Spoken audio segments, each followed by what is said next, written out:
It's hump day. Hump day! It's hump day. Hump day!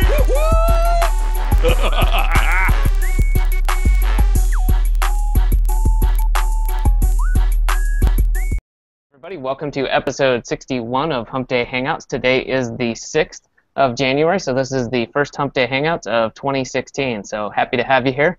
Going to go down the short line today. We just have three of us here today. How's it going, Hernan? Hey Adam, hey everyone. It's good to be here. The prettiest, the best are here. The rest are somewhere else. Bradley, how's it going? I'm good, man. What's up?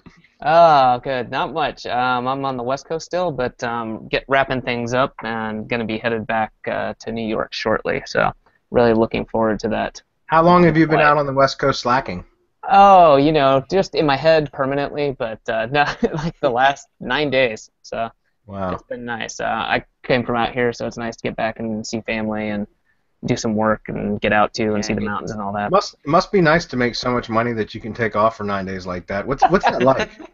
I don't know. I still have to talk to you guys, so I don't count it as time off. Right. But you do it like every 2 months or something, man. Every 2 months. That's correct. Every 2 months.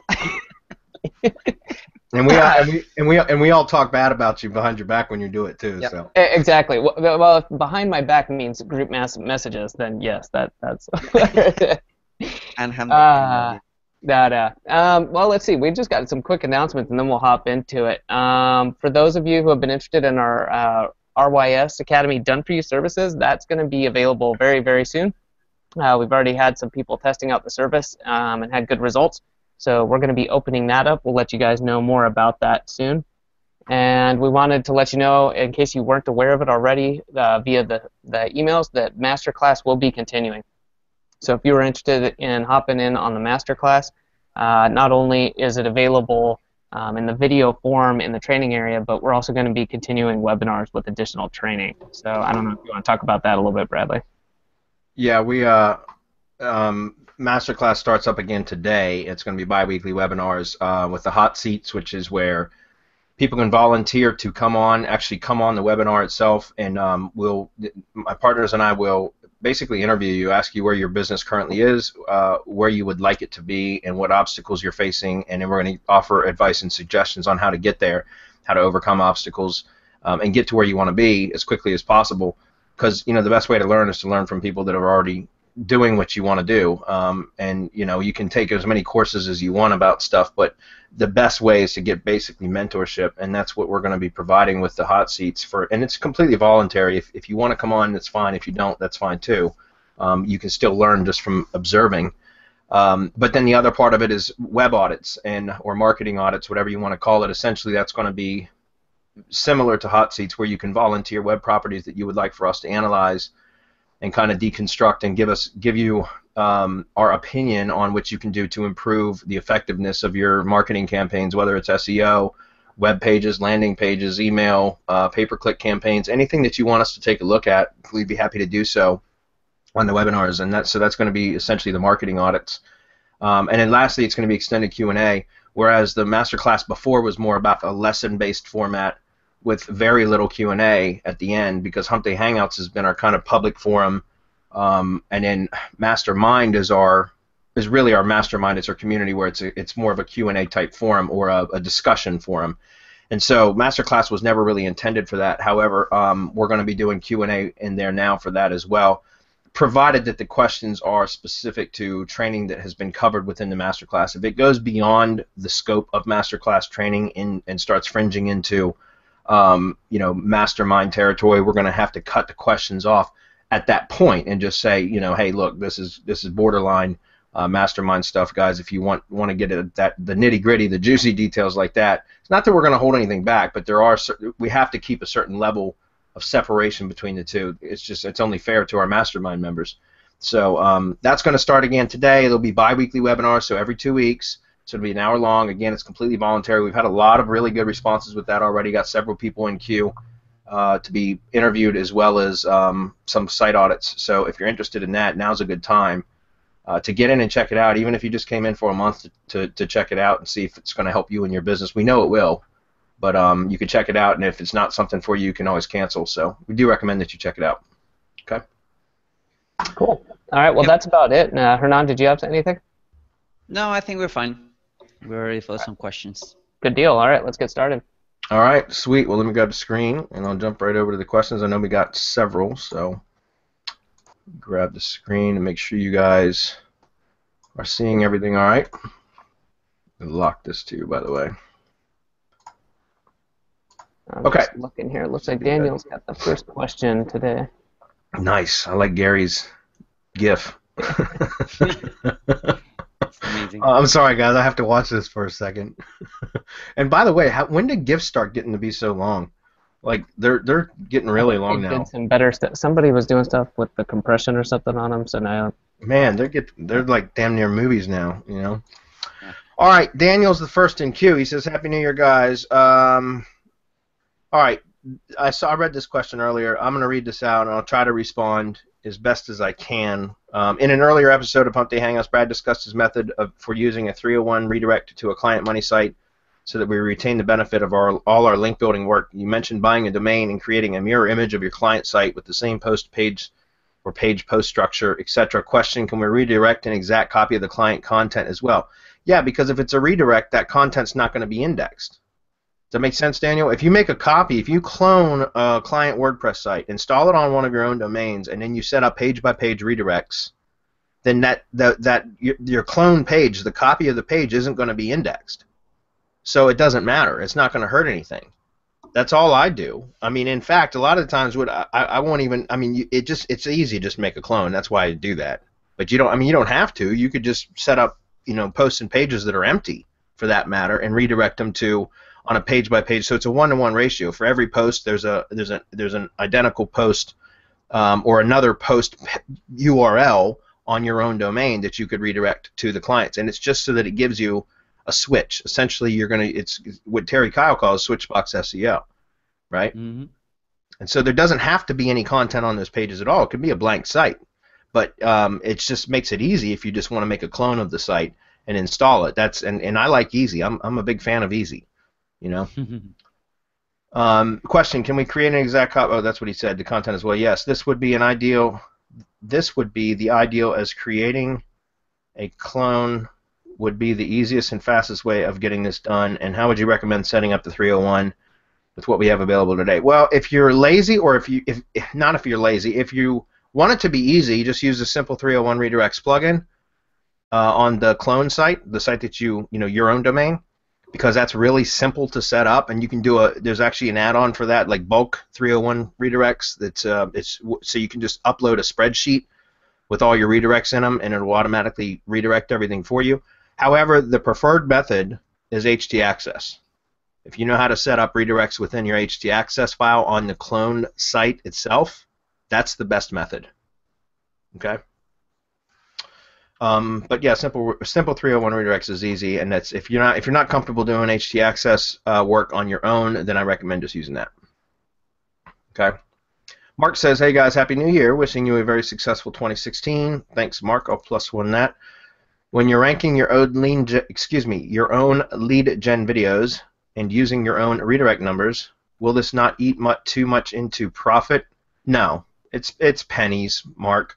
Like I use Callfire, and I just have a subscription plan with them, so I pay, I think, $99 a month or $149 a month or something. I've got kind of a grandfathered plan because I've been with them for so long, but I know they have different levels, and I think a subscription plan starts at $99 a month, and it gives you like 2,500 credits per month or something like that. You'd have to go to the callfire.com website. That's what I use, but there's multiple virtual phone number services out there, and it's a very small amount.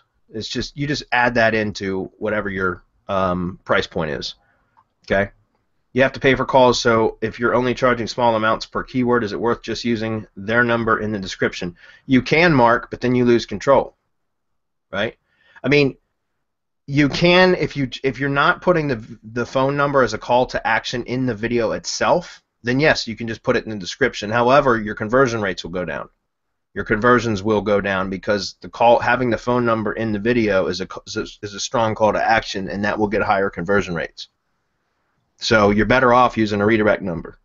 Again, just you can use the client's number. That's fine. Just remember that if you're putting that in the video and something happens or you lose that client, they don't want to pay you anymore, whatever, now you've got to redo the video. If you're just putting them in the description, your conversion rates are going to go a bit down.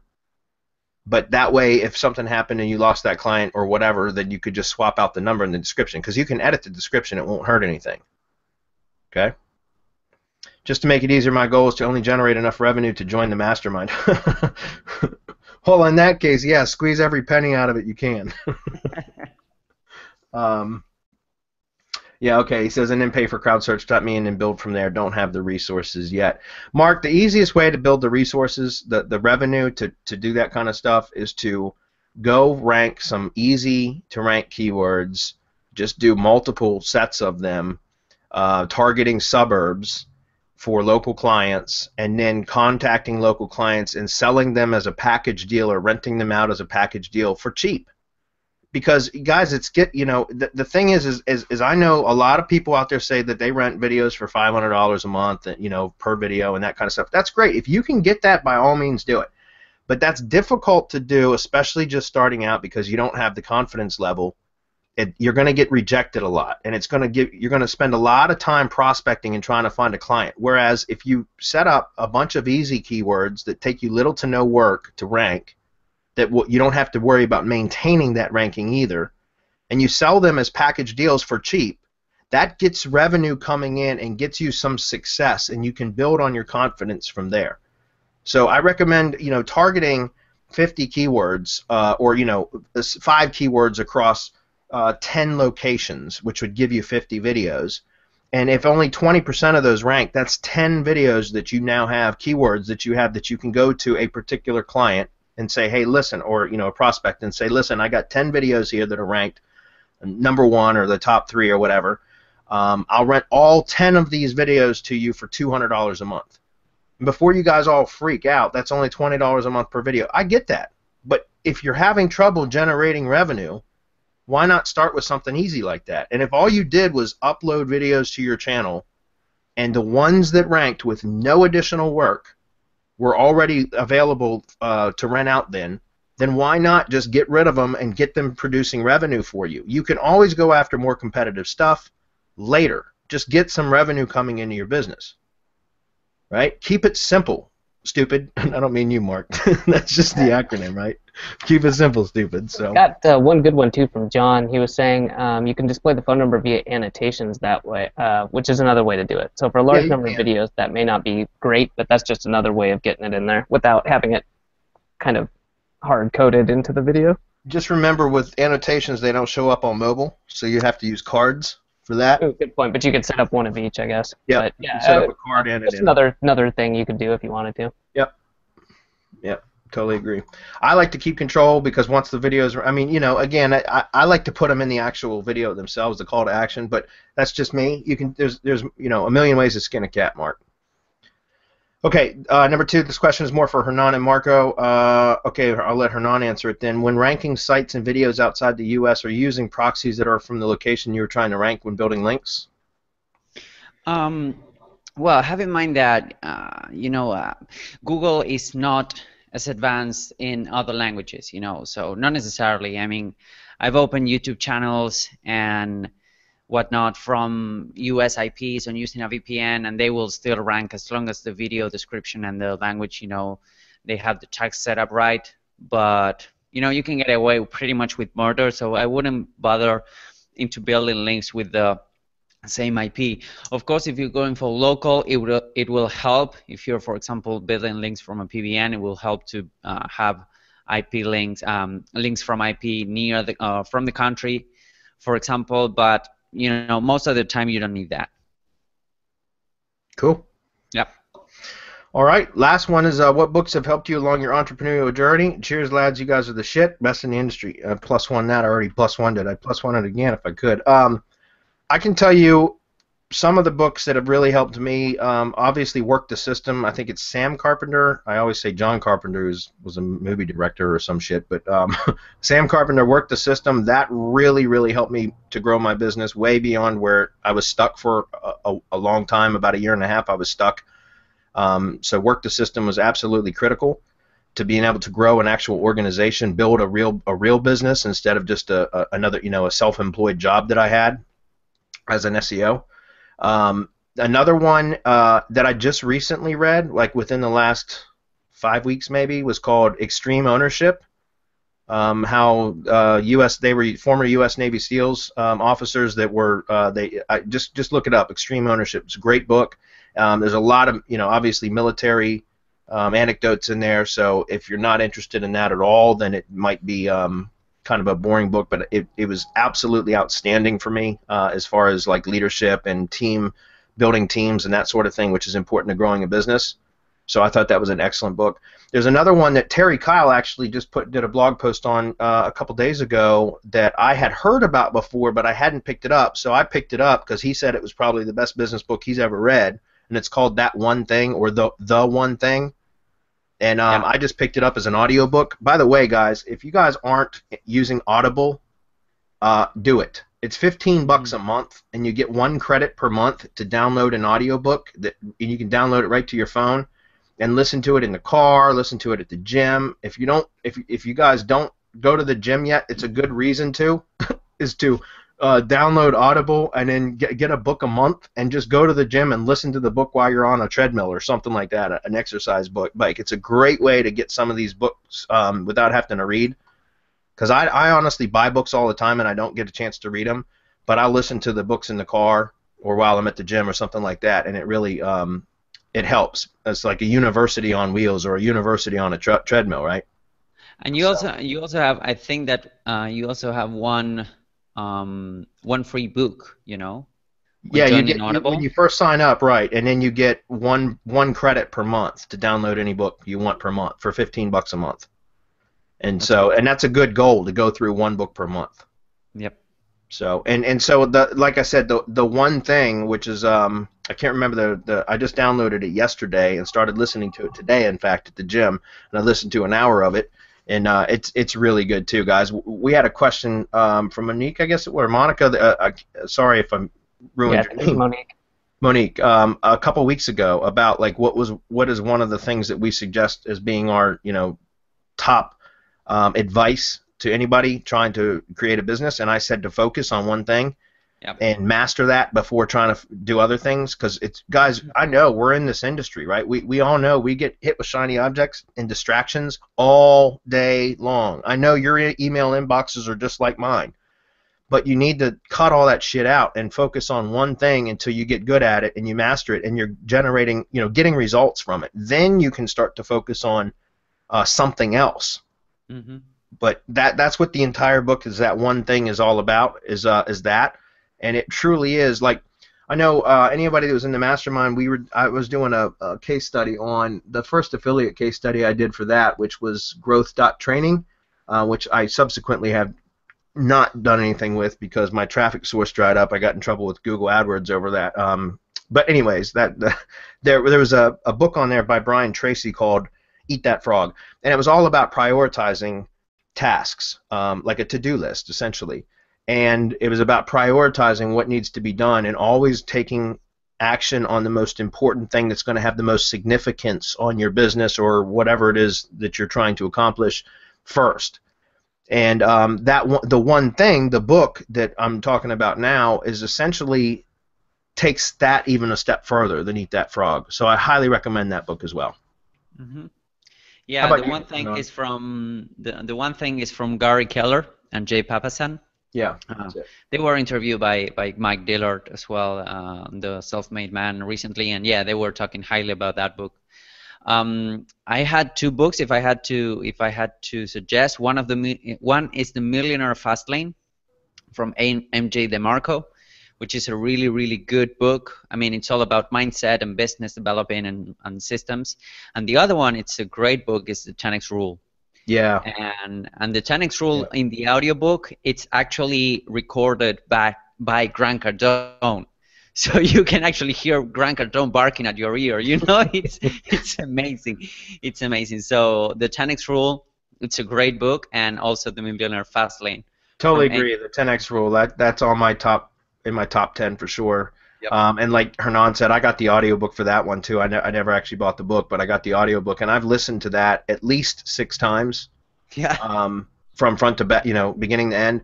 And Hernan's totally right. Grant Cardone, he'll polarize you. You either love him or you hate him. Yeah.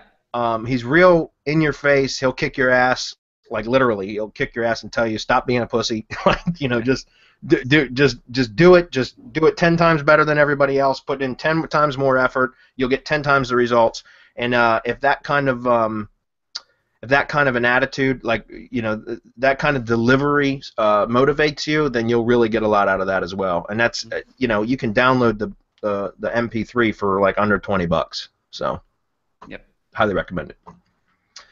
Okay, Sky says, I picked up the Twitter SEO Academy and found it useful. A very good course and highly recommend it. Thanks, Sky. I do have a couple of questions. Is there an appropriate place where I can ask? Any tips on finding a profitable niche in 2016? Okay, so that's 2 questions.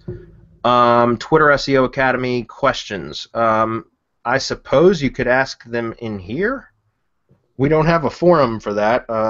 RYS Academy is really where that would be, either that or inside of the mastermind. But I know Marco's not here, so where would he ask questions? Yeah, you could ask him here, Sky. I mean, it's not a course that was designed to actually have a community behind it. But that's something that we could revise. I mean, we could talk to Marco when he's back, and we can put something together. In the meantime, you can ask them here. That's what I would say, Sky, is just post your question in here. If it's a bit too proprietary of an answer, a response from us, then we'll have to address it in some other way. But it'd be worth a shot anyways on your part to post it here. Okay, any tips on finding a profitable niche in 2016? Well, my first and foremost response would be to find something that you're interested in. Make sure that there's an interest and traffic there. I mean, the beautiful thing about the internet, guys, is like no matter what your passion or obsession is, there's a community for it. Whatever your fetish is, there's a community for it.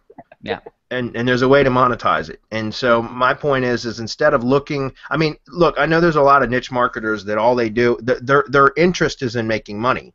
So they become interested in particular niches because of the money potential. And that's you don't want to do something, pick a niche and try to market in it if there is no money, if there's no buyers. But for the most part, I would suggest that you find something that you truly are interested in, because it's going to make the work to get profitable in that industry a hell of a lot easier if you're truly interested in it. And that's something that I wish I would have done when I first got started, because I did a lot of work in a lot of niches I could care less about, and it really wasn't fun. It was too much like work. Yeah, and you can only rely so much on money, for you will get burnt out fairly easily if you're going after money. So pick a niche, like Bradley was saying, that you're interested into, and then go ahead and look for forums and communities. There are forums for anything that you can imagine, and see what people are looking into those forums. See their current questions, the recurring needs that those people have. That will give you a good starting point to actually serve those needs, develop a product, and start building an email list or start building a following. Yep. But when you have to work 10, 12, 15 hours a day, it's really hard to do it if you're not motivated what you're doing it. So I mean, that would be my advice. Yeah. Mm-hmm. And you don't have to create your own product. That you're going to make the most money that way, but there's probably a product out there that will meet those needs that people are just unaware of. So you can you can start off as an affiliate and do that sort of or a reseller or whatever, and make money that way if you're not comfortable making your own products. But you certainly will make more money if you can create your own products as well. So. Okay, Ed says, hi guys, I ordered another Tier 2 network. Okay, great. Once I start using it for video syndication, I want to build some second-tier links to my newly embedded posts on all 3 Tier 1 blogs. Okay, should I gather all of the second-tier blog post URLs and also build links individually to those? Trying to find an efficient yet effective way to start juicing up my network and initial embeds and posts.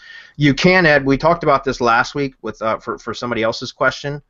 They asked specifically about that. Look, if you have the time in the resources to extract individual post URLs to build links to those individually, yes, it will improve your results, specifically for the videos that are embedded on those posts. But you kind of said you were looking for an efficient yet effective way, and the most efficient way is to just build links to the homepage URLs of those network properties, because that way you can just set up a campaign, a link building campaign, and let it run to the home page, and you don't have to worry about every time you make a new post going and extracting all the post URLs. That's what I do. I do not take the time to go through and collect all the post URLs, period. It's just too much effort, too much time. It's not efficient at all. Okay, it is more effective, no question. But if you're looking for efficiency, just build to the home pages. That's all you'll need. Okay. Last week, Bradley and Adam recommend using IFTTT WordPress like recipe for getting my older existing videos embedded on my new IFTTT network. I understand the concept, but many of the videos I want to do this have already been liked. When I originally uploaded them from the same channel, I would need to create a new like to trigger the new network embeds. Is there a way to get around this problem?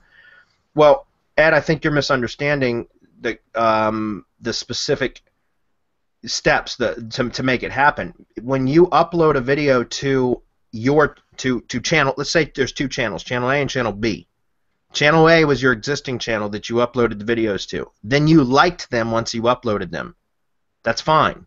What I'm talking about is using channel B, that is your new channel that has the IFTTT networks around them, being logged in as channel B, then going over to the videos on channel A and liking them as channel B. That's going to trigger them to syndicate across your channel B networks. Does that make sense? You don't like them from channel A because channel A isn't connected to an IFTTT network. You like them from channel B, and that's going to trigger the like recipes to post those and syndicate those same videos to your channel B networks. Okay? Hopefully that makes sense.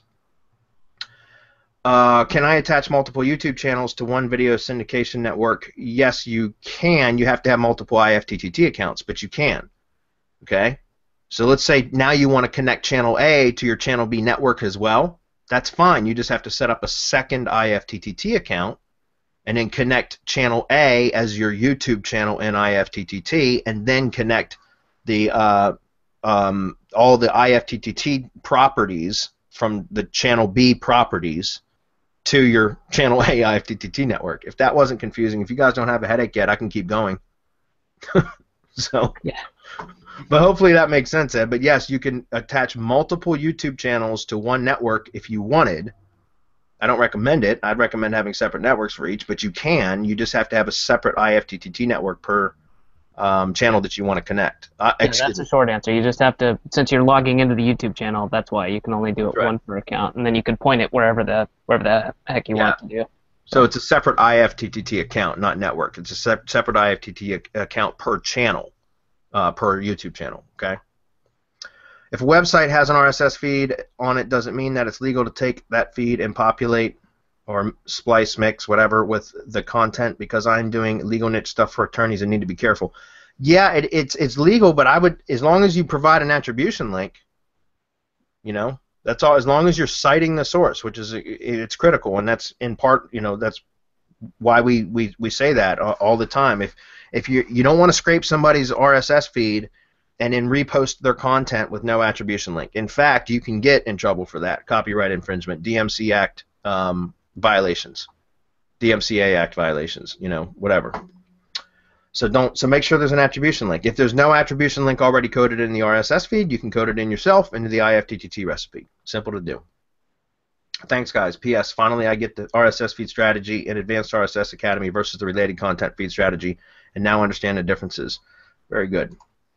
Next, Chick says, Happy 2016. I notice you guys are now taking Hump Day Hangout questions and creating not only video but also transcribing them. Are you finding that curating your own content plus the transcription is giving you better search results to your posts? I haven't been tracking search results, Chick, but I can tell you our analytics, our traffic has gone way up since we started doing that. We hired I'm sorry? I was going to say, well, yeah, and there's also a bonus, too, and we're kind of waiting to dig into this because we're only about 2 months into it.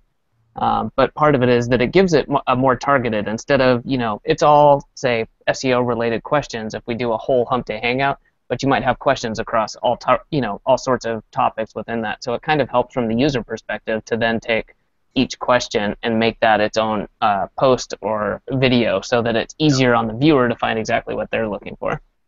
Yeah, and I know our traffic stats have gone way up. And again, it's only been a couple months, but we hired a content manager, and that's her full-time job, is just to edit the Hump Day Hangout videos and create individual blog posts, and she's doing an amazing job. So really pleased with her work.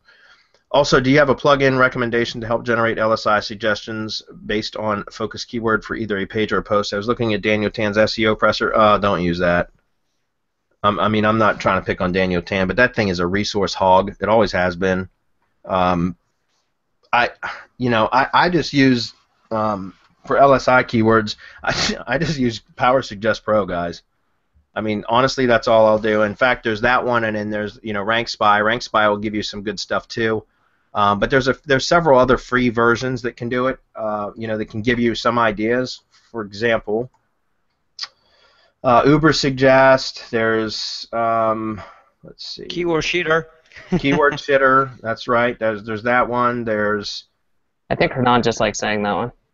I think he does too. I do. Thesaurus.com. There's ThinkMap Visual Thesaurus. I mean, again, it's like Oodle Suggest. Oodle Suggest is another one. Soolv, like this is another one. SOOVLE. So like that's all I do. That's pretty much the best answer I can give you. Is I just use the suggest terms now because they work. They're easier to rank usually. They provide traffic. They're long tail in nature. Okay. Also, by the way, just so you know, using Google AdWords keyword tool or the keyword planner is, again, that's a pay-per-click tool. However, I found that looking at the keyword, the ad groups, you know how when you enter a keyword into the keyword planner, you can go to keyword ideas or you can go to ad group ideas. And ad group ideas oftentimes will group keywords that work well for like silos and for related keywords, LSI keywords. If you look at ad group ideas, a lot of the times you'll find keywords in there that you would have probably otherwise missed. So. And yeah, again, I can't recommend SEO Presser. I mean, I'm not picking on the guy. It's just I don't think the plug. It's a resource hog. And again, I don't like any SEO plugins telling me how to optimize an on page because 90% of the time they're wrong, and you'll over optimize the page if you do it. So, Kendrick says at some point you guys mentioned offering done for you curated posts in SerpSpace, which would be awesome. Just wondering if he has a guesstimate. No, we don't have any idea, Kendrick, when that's going to happen because we're working on Video Powerhouse at the moment and really trying hard to get the press releases available inside of there, the press release service. That's what we're pushing on right now. And then I think citations is coming too.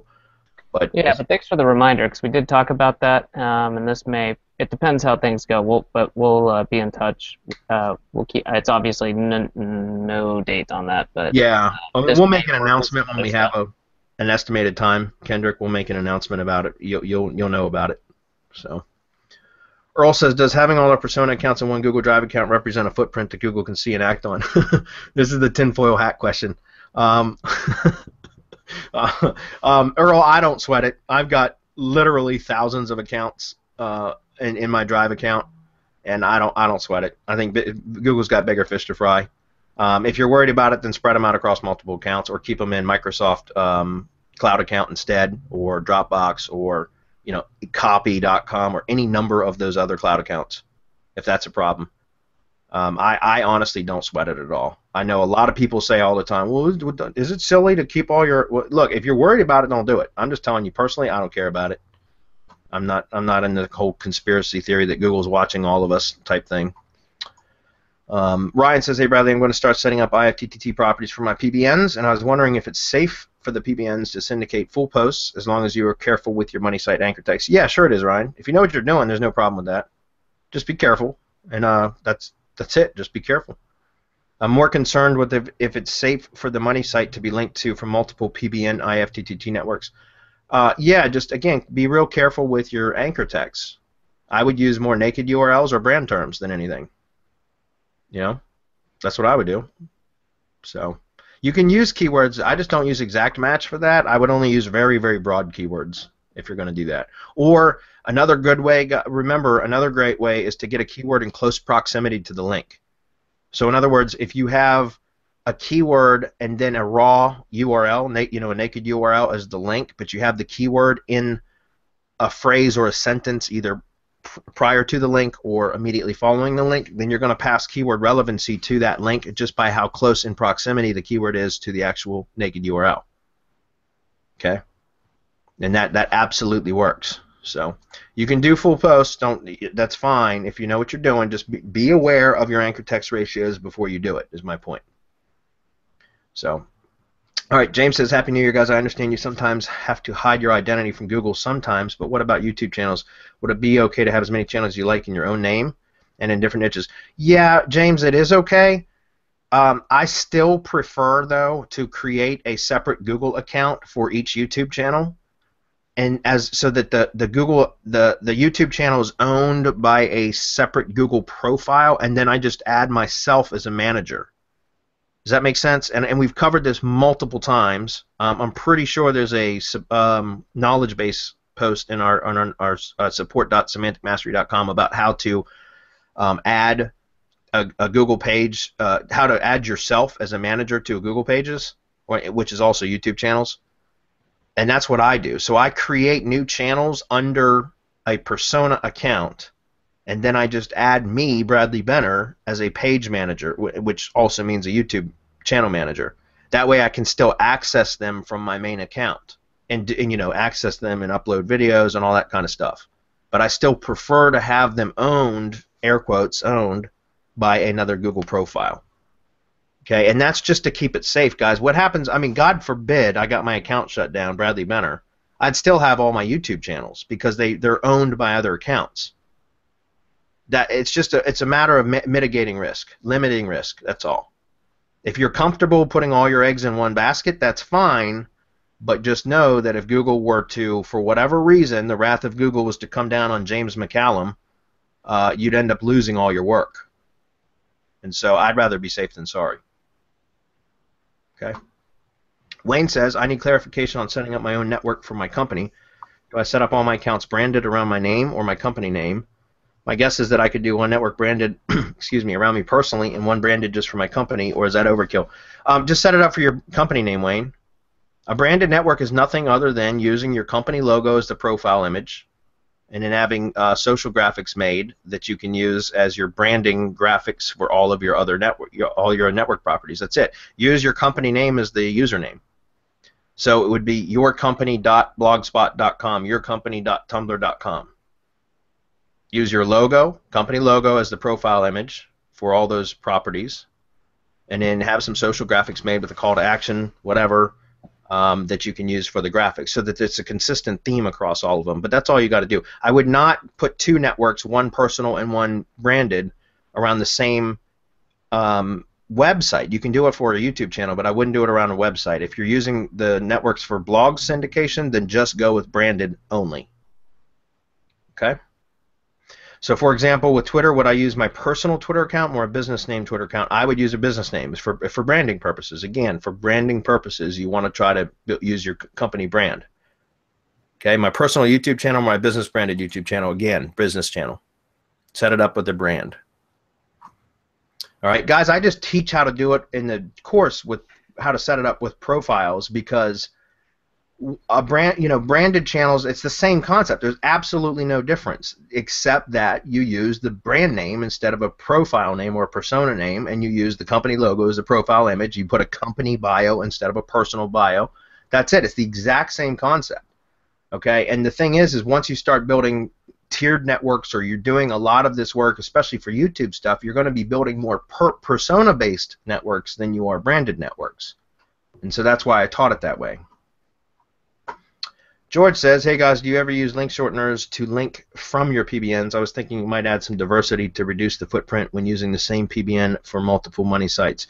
Yeah, you can, George. Just don't, be careful using the Google shortener. Just be careful with that. You can. I mean, it's not going to hurt anything to use variety in your links too. I typically don't sweat it, but if you've got that ability and you want to take some time doing that, it's not going to hurt anything. Kevin says, I'm curious if it's okay to link our IFTTT properties from high PA expired Twitter accounts. Would we place 1 to 2 links in the bio plus website part of the Twitter account? What kind of description would you need to be added to the bio also? Thanks, guys. Yeah, I would only put 1 link in it, though, Kevin, because it just looks spammy in Twitter if you've got more than 1 link in your bio section of the account. So I would just put the one link, and typically I just use the name of the. You can put hashtags and stuff in there, though. That's going to give it relevancy, as we teach in the Twitter SEO Academy.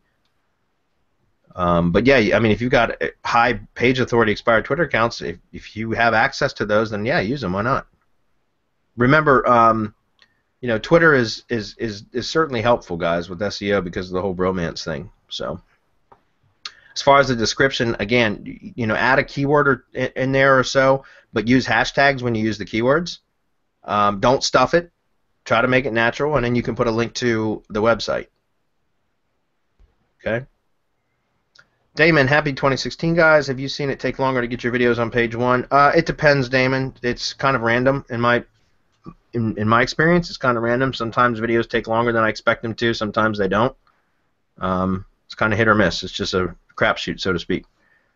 Been using scheduled placements, FCS, crowdsearch for a few competitive local terms, and teetering on page 2. I also have a YouTube live video that was streamed immediately that is also teasing me at the top of page 2. Thinking about using a few high DA domains I own to 301 to the IFTTT network, tier 1. The videos are linked to. What suggestions do you all have? Yeah, you can do that. A lot of the times with videos that I find difficult to rank, social embeds are really good. I've talked about that many times. Twitter retweets are good. Pinterest repins, Tumblr reblogs. You can find gigs for that kind of stuff, but social embeds are really good for that. Link building, link building isn't my preferred method of ranking videos anymore. Don't get me wrong, I still do it. If you have some domains that are kind of you're not really using and you want to 301 them to some posts that they're embedded on, that's fine. And then you could actually build some spam link or some spam campaigns to the 301 domain. That will help. But that's not. The other thing I do is the crowd search referral traffic to the videos. That works well. But you got to use Google short links now for that to work, because I found that the referral traffic views are not registering on YouTube. I'm not sure why that is. But I really don't care about the view count. That's not what I'm looking for. What I'm looking for is for Google to recognize that the video is getting traffic from Twitter or from Tumblr or from WordPress or Blogger or wherever. Just some sort of social network property, preferably a social data hub partner property, right? And so what I like to do is set up, and I did a whole blog post on it. It's on our blog if you want to look it up, or Adam, if you can grab the link, if possible. It's the referral traffic using CrowdSearch. But if you do that, then you can set up, if you use a Google short link. Now remember what you're doing with the Google short link. So I wouldn't use your main account with the Google short link. I would use one of your persona accounts to set up that. But that's going to inject Google Analytics into that traffic stream. And essentially, that's going to allow Google to see traffic coming from Twitter or Tumblr or whatever, clicking onto that video. And even though the view won't register on the video, who cares? As long as Google's seeing that it's getting traffic from these social sources. And that, I found, works really, really well. Okay? One other thing is, if you're going to be using some links, I know SAPE links still work like a charm, especially even for videos. Yeah, they do. SAPE links work like a charm, and they're dirt cheap. One other thing you can do besides the SAPE links, and if you have access to a domain crawler, now I haven't tested this so much for videos. I've been doing a lot of testing recently for websites, and it's been working really well. So for videos, I can't say that this works for sure, but I can't imagine why I wouldn't. But if you have access to a domain crawler and you can find niche-related domains that have good metrics and redirect them to the video, that should help as well. Okay, I haven't tested that, so I can't swear to that, but for websites, it's working like a charm. So I can only assume it works for videos as well. All right. What's a good way to mash RSS feeds and distribute through directories? What I know, Hernan, you've got one you've been using recently, and I've got one too. Let's see. I'm also gonna pop in the blog post we got on. It's a few months old, but it's got probably. I'm looking at it right now. This is one. We got like 8 alternatives. Yeah, if you don't, that's fine, because I think all of these are listed in there. Here's one of them: createfeed.5filters.org. Mm-hmm. I've been using Teamfeeder from Teamfeeder. MailChimp. Yeah, and feed.informer.com. Feed.informer.com. That's a good one too. And then there's another one that's Feed Mixer or something like that. Yeah. We've got several of them. Feed Rinse is a filter very similar to. Ooh, look at that! They're coming out with the version 2.0. This was a feed filter that you could use if you've got like an overactive feed that's kind of a broad type of feed, and you want to filter out and only allow certain posts to pass that have tags or keywords specific. That's a good way. This is a good thing for that. But yeah, I mean, there's a bunch of them that you can use. If Adam can find that blog post, Damon, just check it out. I already posted it on there. There you go. That should help you. Okay. We are rolling right along. Good, because we only got about 15 minutes. John says, did I say that? Yeah, that was just a response. Let's see. Okay. YouTube and Google on local lead gen now. Here we go. Brad. I said, hey guys, I asked for past Hangout, time ran out. He was asking about delay starting an IFTTT sequence. And Brad, first off, I will say, please Google, search for Semantic Mastery Podcast. Me and Hernan actually talked about this in last week's podcast. Where is this question? I'm not seeing it. Scroll up a little bit. It's Brad Averhill. There you go. It's towards the bottom. Here, okay. Yep. So Bradley, I don't, unless you know of some way to do this, but we were talking about it, and directly using IFTTT and RSS, there's no way to delay delay this, right? As far as I know, no. Yeah, and I mean, there may be some like multiply connected way you could do this, but right off the bat, we were thinking that there's probably a better way to do it without. If it's blog syndication, you can schedule the post to be published. You can schedule the publishing date on the post, and it won't syndicate until it actually publishes, but it's going to publish within, IFTTT says that they check your feed, if you're using an RSS trigger, it says every 15 minutes. So, there's pretty much the only way to delay it would be to delay the actual publishing of the post. Mm-hmm. So. Yeah, the only other thing I could think of was publishing to another platform that uses a delay that then picks up from, but that's starting to get kind of turning into a labyrinth, and that doesn't sound fun. So. Yeah. Let's see. I saw Matthew Clark. Matthew, just go to our YouTube channel. Yeah, and Gary gave him a short link for that. Okay. Yeah, anybody watching, if you're looking for past episodes of Hump Day Hangouts, just check us out on YouTube. And on the side of every event, there's a link to our channel. So you can find it there, and we put all of the Hump Day Hangouts in a playlist, so you can just check them all out. Yeah, there's a playlist. That's right. You just check out our playlist from our channel, and there's all of them, all 60, well, one of them now, because of today, there's all 61 of them there, and all of them are time-stamped. Plus, you can go to our blog. So you can go to youtube.com/semantic mastery. You can find it there. Or you can go to semanticmastery.com/blog, and you can find all of our Hangouts there, as well as now the posts the Hangouts being chopped up into small, individual question posts. So you can find stuff there. Just use the search box. I think we have a search box on it. By the way, our new website's going to be done possibly by next week. Is that right, Hernan? Yeah, and we should get some. Well, the mockups are ready. The developer is coding it for WordPress, so we should have something between tomorrow and Friday, and between implementation and everything, probably next week. So yeah. Yeah, so our new design is looking pretty sharp, I can tell you that. So. Yep. Sandy, she's back from France. Haven't seen her in a while. She's been lurking recently. It's good to have you back, Sandra. I see she's also in one of the other groups recently asking questions too, so good to see her back. Is there anything else, guys, or are we done? No, we got one more up here. Whoops, just had an alert pop up. Let me get back here. It says, let's see. Joe was asking about keyword tools. We can get those on here, but we're not going to type them out, but you can just go back and listen real quick. They're exactly what they sound like.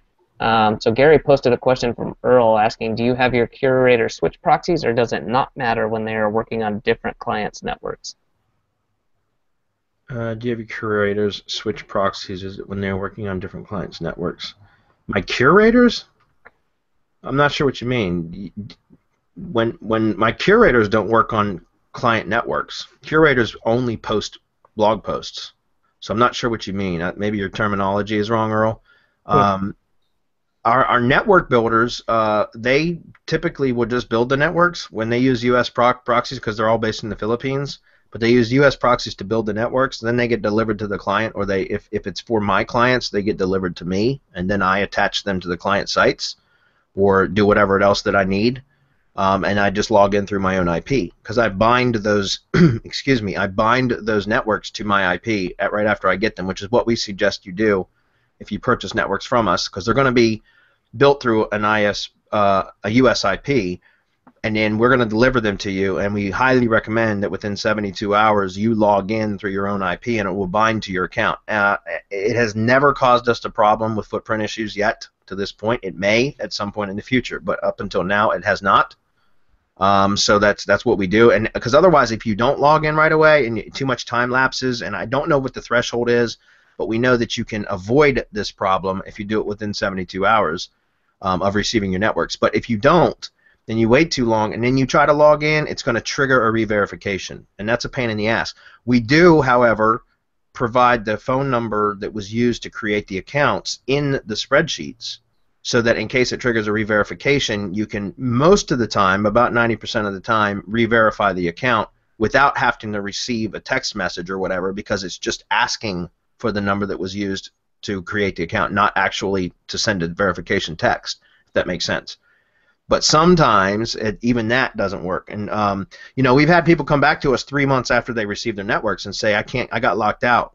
Can you guys unlock the account? Well, we can't swear that we can. We may try it, but we can't promise you that. If that happens 3 months later, then that's just luck of the draw, and there's probably a reason why it happened, but it's not something that we can fix. We will attempt to, but if we can't fix it, we just can't fix it. Okay. As far as curators, my curators, if they're posting, I've got two types of curators. I have PBN curators who curate blog posts on private blog network sites, which they just log directly into the WordPress sites. And then my other curators are curators that curate for money sites, for like clients, for example. And they log directly into the clients' sites and create the posts. And there's no need for IP proxies for that, because they're logging into WordPress sites that are self-hosted WordPress sites. So there's no need for proxies. Okay. Sandy says lurking. John, we got just a couple minutes, so hopefully we can get through these last couple questions. John says, I have a dentist site I've worked on for years, and we have the dentist on page 1 for Invisalign. Ooh, that's great. A broad keyword too, teeth whitening, and some other keywords, but for the term dentist in his own town, we are on page 5 without being able to move it up. Not sure where to go with this. Well, if it's in his own town, then just work on the maps, John. Like, I honestly, for most local clients, I don't care about organic anymore. I only care about organic if they're covering a broad area.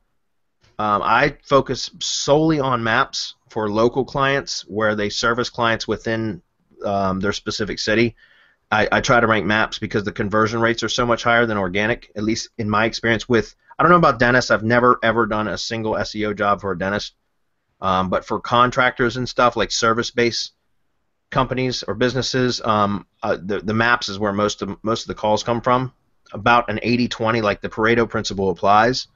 80% of my results come from being in the maps, and only about 20% of the results come from organic. So I focus solely on maps.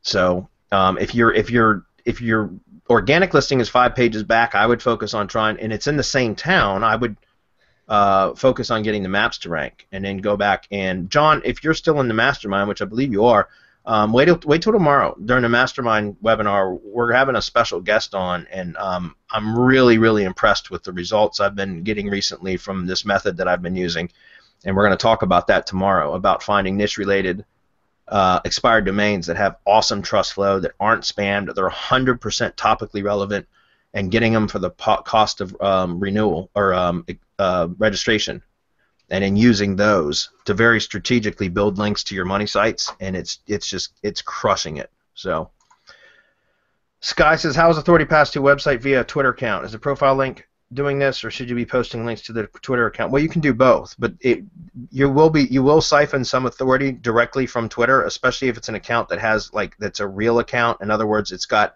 activity on it and that sort of thing. If it's a spam account, you're going to get very little authority from it. But if it's a real account with activity, social activity, it's going to pass authority because Google and Twitter are very closely related. They love each other. So, Google knows if it's a spam account or not. So if you have a true Twitter account, you can pass massive authority from it. And through the profile link, yes, but also through tweet links and stuff like that. Okay. Let's see. I have a Twitter account that was created years ago, but no metrics are found in Majestic. Any way to determine the metrics of the Twitter account? Yeah, probably if there's no metrics in Majestic. I've found Twitter accounts, they bounce around a lot. Sometimes you'll have really, really high metrics. If Gary's on, Gary could talk about that. Gary's our Twitter scientist, but Dr. Gary. But yeah, I mean, sometimes they'll have really high metrics, and then the next day you'll look and it'll show 0 metrics. You could build links to it. That's going to help, but it's not really the links that I'm worried about as much as the activity.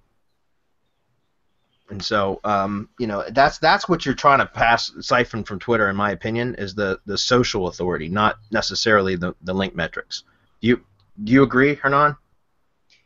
Yeah, Twitter is all about relevancy. That's why we are heavily relying on hashtags and interaction and those kind of things. But yeah, it's all about the relevance of the profile. It's not. It's nearly never about the actual links that the account has, but mostly about the age and their relevancy. Yeah. Mm-hmm. Yeah, and the activity too. That's that's the social activity is what's going to really pass authority. So, okay. John says yes. His focus is maps. John, the other thing is RYS Academy. I mean, I did a case study on that specifically with a site that I had problems with, a local site. It's probably not nearly as competitive as what you were talking about, but I did a whole case study in RYS Academy about that using RYS methods, and was able to rank to #1 in maps now. And literally all I used was RYS methods to get it to rank, and I got it to rank #1 in maps. So I don't know if you have that or not, but it's really powerful. So. Okay, guys. Well, everybody, thanks for being here. We will see Mastermind members here in just a moment, and this is going to be exciting. The first Mastermind under the new format. Masterclass. Oh, excuse me, Masterclass. Yeah, thank you. And Mastermind's going to be. I'm looking forward to both. Well, no, I'm not, because I'm missing the Masterclass. So I'm looking forward to you guys being there, but I'm looking forward to joining back up with you guys tomorrow for Mastermind. That's going to be a lot of fun. Yeah, we got a really good one scheduled for tomorrow. So, okay, guys. Well, thanks for being here. Thanks, Adam. Thanks, Hernan. Awesome. Thanks, have a good guys. one. Ready? Bye. Bye-bye.